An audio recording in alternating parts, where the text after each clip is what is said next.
Udhihirisho wa mtu uko kwenye maeneo makuu matatu. Udhihirisho wa mtu uko kwenye maeneo makuu matatu.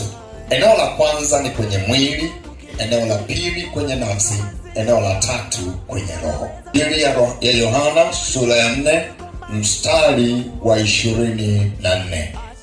Mungu ni roho. Ndiyo.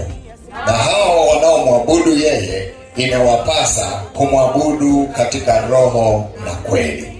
Tunaanza kuona kwamba yeye Mungu ni nini? Ni roho.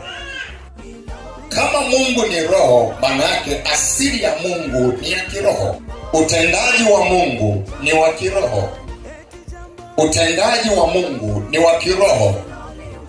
Mamlaka ya Mungu ni ya kiroho pia. Mamlaka ya Mungu ni ya kiroho. Uweza wa Mungu ni wa kiroho pia.